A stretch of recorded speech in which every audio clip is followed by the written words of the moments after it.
Welcome to Michael Pott's Formula 1, everything Formula 1, but from a photographer's point of view.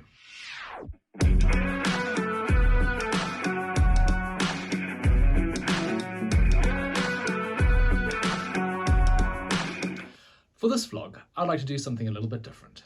Today, I would like to look at the drivers market, to see who's going to be driving for which team in 2023. Driver contract negotiations in Formula 1 is often referred to as the silly season. Generally, it starts around June and July, and it's when drivers and teams jockey to see who can get the best combinations for the next season. A silly season refers to some of the ridiculous things that happened during this time, and this year has been an exceptionally silly season. So let's dive in and see who's going to be where next year. The top three teams have it really easy this year. None of them are changing their lineups for next year. Red Bull will have Max Verstappen and Sergio Perez representing them next year. Max is on a long-term deal set to expire in 2028, while Perez has signed a deal until 2024. This is a very successful partnership, together having taken 12 wins in 2022 and 20 podiums. Next up is the Ferrari pair of Charles Leclerc and Carlos Sainz. Both are contracted to the end of 2024. This is another successful lineup, with both drivers getting on very well with each other. And what's interesting is both girlfriends appear to be good friends too. Together, the drivers have scored 4 wins and 14 podiums this season. The last of the settled pair is Mercedes, with Lewis Hamilton and George Russell. Lewis has a contract to the end of 2023, while George is on a long-term contract. Russell joined the team this year and has been excellent so far. Together, the pair have scored 13 podiums, but have yet to score a win in 2022. Next up, let's look at the teams who have made changes but have a confirmed lineup for 2023. It looks like Lance Stroll will continue at the team for next year, which is expected as his father owns the team. It is the other side of the garage, which is much more interesting, however. Sebastian Vettel got the silly season underway by announcing his retirement at the start of the Budapest Grand Prix. The 4-time world champion hasn't had the car he would have liked, and has many passions outside motorsport that he really wants to pursue. Shortly after the race in Budapest, Aston Martin dropped a bombshell that it had signed Fernando Alonso on a 2-year deal from Alpine. He's now moved to a team that is further down the grid, but it has a lot of ambition. Alonso is a great addition to the team. They needed a headline driver to replace the 4-times world champion Sebastian Vettel. Alonso is the best available driver to fit those credentials. He's a 2-time world champion in his own right, and he's a driver who has a reputation of getting the best out of a car. He also has a reputation of destroying teammates. It's going to be interesting to see how Lance Stroll stacks up against him. McLaren are the final team with a confirmed driver lineup. They'll have Lando Norris and Oscar Piastri racing for them next year. Lando has been in great form for the working base team this year. He has a deal taking him to 2025 and is one of the best paid drivers in the paddock. In Piastri, they're getting one of the brightest talents coming up in the sport. He won F3 and F2 titles at the first time of trying, which is Charles Leclerc, George Russell level of special. He has spent a year with Alpine as a reserve driver, learning the ins and outs of a top quality race team. His move to McLaren couldn't have been more dramatic, but I'll come to those details shortly. Oscar has signed a multi-year deal, and this gives McLaren a very, very exciting driver lineup for 2023. While Alfa Romeo haven't confirmed their driver lineup yet for next year, I'm pretty sure they're going to keep with the same drivers. Currently, they have Bottas signed to a deal that probably goes to 2024. He's been outstanding for the team this year and has really lifted them to a new level.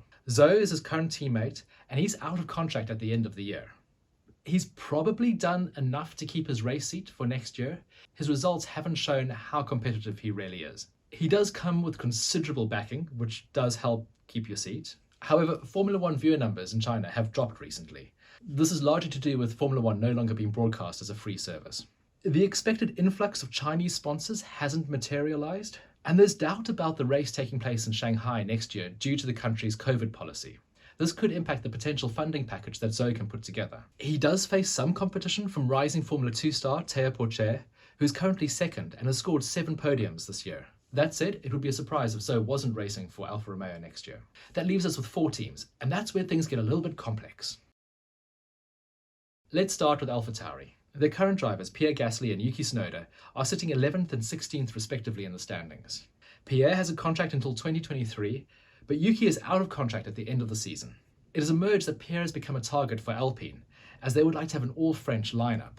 Red Bull probably would let him go if they can find a driver of a suitable caliber to replace him. Their first target was American Colton Herta, who needed 8 points to gain a super license. The Formula 1 Super License is a points-based system. It's a mechanism to help drivers prove they have enough experience to be able to race in Formula 1. Points are awarded for a driver's position within a championship.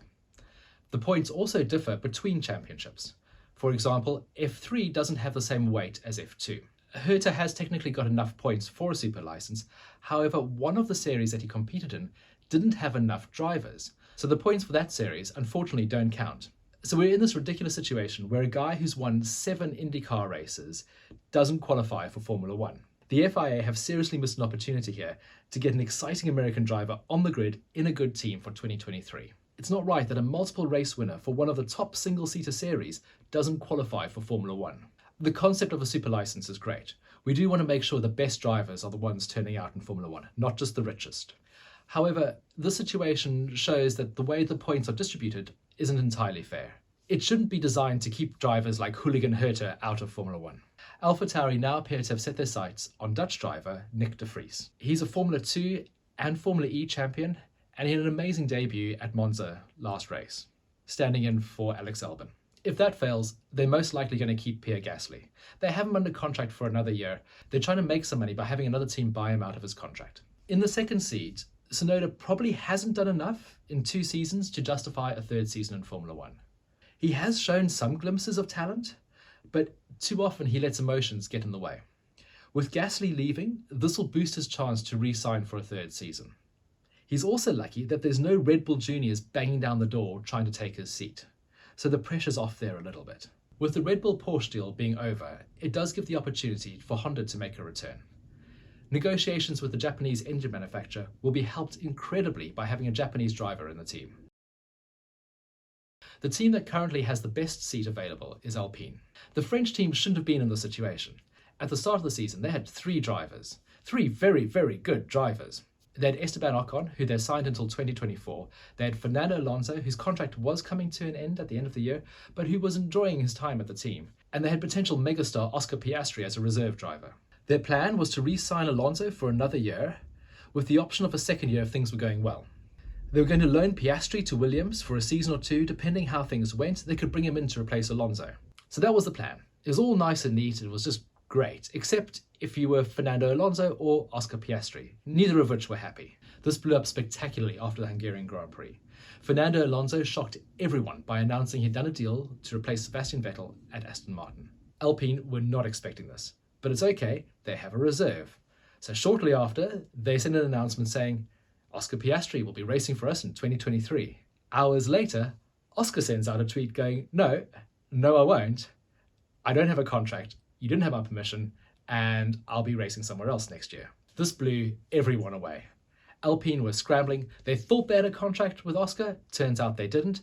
They found out at great expense after failed litigation. This has left Alpine looking quite incompetent, having let 2 exceptionally talented drivers slip through their fingers in the space of a couple of days with only $500,000 of legal costs to show for it. Alpine are a top team, and despite this fiasco, many drivers would love to sign for them. Their top target is Pierre Gasly. That would give them an all-French lineup. If Gasly doesn't work out, Nick de Vries will be their next target. But they need to move quickly. If they drag things out, de Vries could opt for one of the other teams, which could offer him a guaranteed drive and could move a lot quicker than Alpine. Daniel Ricciardo is a potential another option, but the way he left the team wasn't great, and his time at McLaren makes him look a little bit damaged. They could also try Aston Martin reserve driver Nico Hülkenberg, who raced for the team before and was dropped rather harshly in favour of Ocon. Once Alpine has decided on their driver lineup, things will become a lot clearer for the next 2 teams. Williams at one stage were looking at the choice between Nick de Vries and Oscar Piastri. Now it looks like both these drivers will end up in teams higher up the grid. They do have Alex Albon, who is contracted on a multi-year deal, and Nicholas Latifi, whose contract is coming to an end at the end of the season. Latifi hasn't been great this year. I don't think he's done enough to keep his drive on merit. When a reserve driver comes in for one race and gets more points than you've got the entire season, that's not a great look. When you add the repair bill from all of his crashes this year, the money that he brings in doesn't start to look that attractive. And it would probably be better for the team to have a more talented driver in his seat. Their best option would be Nick de Vries. They could offer him a guaranteed race seat on a multi-year deal before Alpine and Alphatauri have got their ducks in a row.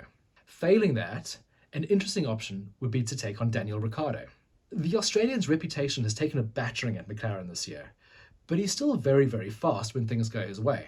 He outperformed Vettel at Red Bull, and he was competitive against Max, where no other driver has come close. If Williams could get his mojo back, he could do special things at the team. And Williams aren't adverse to lost causes. Alex Albon looked destroyed after his time at Red Bull, and now he's completely revitalized. So could they do the same thing for Daniel? Would Daniel be willing to go that far down the grid? And would a stint at Williams revitalize his career and get him one of the top drives that he desperately craves? To be fair, Williams has actually outperformed Daniel's McLaren in the last few races, so it's a risk for both parties, but if they can get it to work, it could be amazing. Other options for Williams are development driver Logan Sargent. He's a young American driver with oodles of talent. He's currently third in F2. He narrowly lost out on winning the Formula 3 title. He crashed out in the final race, giving Oscar Piastri the championship. As much as my heart would love to see Daniel Ricciardo carrying on in Formula 1, Logan Sargent is by far the best pick for Williams. We come to the final team, Haas. Haas did brilliantly this year and signed Kevin Magnussen on a multi-year deal. He came in during the middle of testing, replacing Nikita Mazepin. He's currently 12th place in the championship, and he's on a multi-year deal. It's the other seat that has the question marks. Mick Schumacher is out of contract at the end of the season, both with Haas and with Ferrari Driver Academy. It sounds like the relationship between him and the team has just broken down. And without the funding he's going to get from Ferrari, it's going to be very difficult for him to find another spot on the grid. He's had moments this season, but generally speaking, he hasn't done enough to warrant a place in Formula 1. Added to that, he's failed to bring in the sponsorship deals that his family name was expected to generate. Haas will probably wait and see what happens with the other teams. They're in the situation where there's a lot of talented drivers available and not many seats to go around. Ferrari will hope to get their reserve driver Antonio Giovinazzi into that seat. He will have done a few practice sessions for the team this year, and he comes with a lot of experience coming over from Alfa Romeo. The other driver that's mentioned in connection with the seat is Nico Hülkenberg, the Aston Martin reserve driver. Hülkenberg is very talented, very dependable, and very, very fast over one lap. It's going to be interesting to see what he'll be like in a team with Kevin Magnussen. The two haven't always got on that well. Pietro Fittipaldi, the current reserve driver, could also be a contender. But by far, the most exciting option would be Daniel Ricciardo.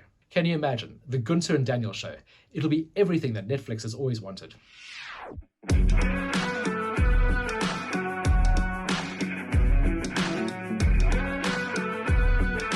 Thank you for watching my deep dive into the 2023 driver market. Who do you think is going to be racing for Alphatauri, Alpine, Williams and Haas next year? Which team do you think has the best driver lineup? And which young driver are you most excited to see next year? Please let me know in the comments below, and if you've enjoyed this, please do like and subscribe. It really helps me grow the channel. The next race is in Singapore, but hopefully I'll have a few more vlogs out before then. See you soon.